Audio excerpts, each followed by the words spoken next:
Quem é que não se preocupa com a própria aparência? Nos dias de hoje é super comum a gente mudar estilo de vida, buscar cuidar melhor da saúde, fazer atividade física e muitas vezes, mesmo assim, ainda percebemos pequenos defeitos ou partes do nosso corpo que nos incomodam. Quando estamos falando sobre aparência e quando dizemos que são partes isoladas do nosso corpo que podem transformar em uma preocupação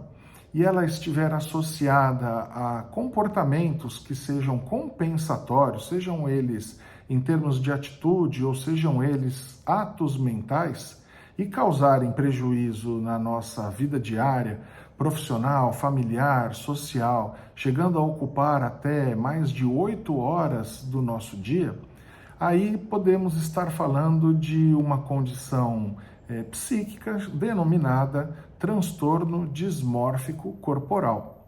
Veja bem, é comum a gente se preocupar com a nossa aparência, termos a nossa vaidade e com os recursos estéticos e tratamentos disponíveis nos dias de hoje, termos à disposição para podermos fazer pequenas correções de alguns incômodos que são naturais e não têm nenhum tipo de condição patológica nesse sentido. Porém, quando a pessoa sofre demasiadamente ou tem a sensação, a ideia de que um pequeno defeito aos olhos dos outros, uma pequena imperfeição corporal aos olhos dos outros, para ela, para aquela pessoa, seja com uma dimensão muito maior e que cause um sofrimento extraordinário a ponto de causar os prejuízos que eu falei, e se ela também tiver comportamentos compensatórios, como, por exemplo, usar roupas para esconder algum tipo de defeito que ela acredite que exista, ou então ficar diante do espelho por horas e horas, tentando encontrar a forma mais perfeita de apresentar o próprio corpo, e muitas vezes também fazendo atos mentais compensatórios, que geralmente são aqueles de comparação com outras pessoas. Quando a pessoa compara, por exemplo, o seu nariz com o de alguém que seja desejado por ela, por exemplo, em redes sociais, ou quando faz comparações de outras partes do seu próprio corpo, aí sim, pessoal, estamos diante do transtorno dismórfico corporal.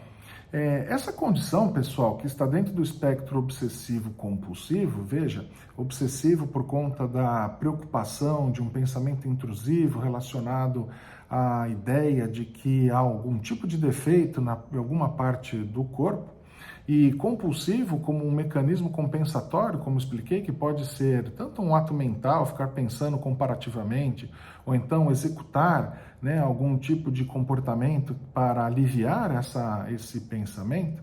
Aí a gente pode estar diante de uma parcela da população que chega até 2,4%, segundo os últimos estudos divulgados, que causa sofrimento e muitas vezes incapacidades. A gente vê, pessoal, que a diferença para outros transtornos é que a gente está falando sobre aparência, estamos falando sobre partes do nosso corpo e não sobre o peso ou sobre o corpo como um todo, que daí poderíamos classificar em outra área, dos manuais diagnósticos, por exemplo, os transtornos alimentares. O transtorno dismórfico corporal tem um subtipo, ele é denominado vigorexia, este muito comum em homens, mas com uma porcentagem muito menor de incidência na população, e que ele é caracterizado pela ideia de que a musculatura, os músculos são pequenos ou têm um volume, uma estrutura menor do que aquela que as pessoas em sua volta falam para quem está sofrendo desse tipo de condição.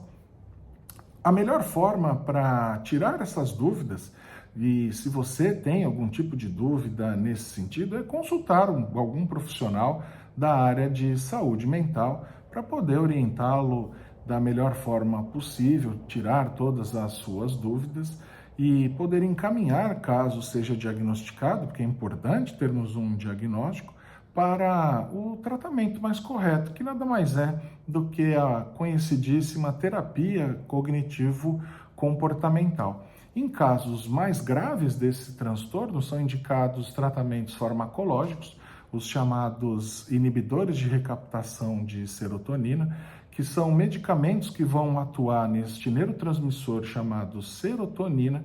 que, segundo os estudos, pode estar relacionado aos pensamentos obsessivos, aos pensamentos intrusivos. Então, pessoal, fica a dica para todos vocês, tomem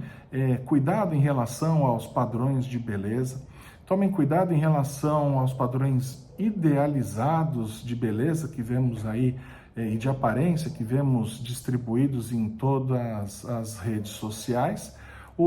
A ideia é que você tenha conforto com o seu corpo, não há nenhum problema em fazer procedimentos estéticos, desde que com pessoas profissionais, né, dessa área, dermatologistas, cirurgiões plásticos que tenham boa formação e que vão indicar a melhor forma de harmonizar aquela parte do seu corpo que pode te causar algum tipo de sofrimento, e isso com certeza vai melhorar a sua qualidade de vida. A questão é cuidado com os exageros, cuidado com os pensamentos que sejam extremamente ligados a sofrimentos e aos prejuízos que a gente tem na vida diária. Era isso, pessoal. Obrigado pela atenção. Até o nosso próximo vídeo. Se você gostou, você já pode se inscrever aqui no nosso canal, que a gente vai trazer bastante conteúdo. Deixa o like aí que vai ajudar a gente a poder espalhar para mais pessoas essas informações e a gente se vê. Até lá!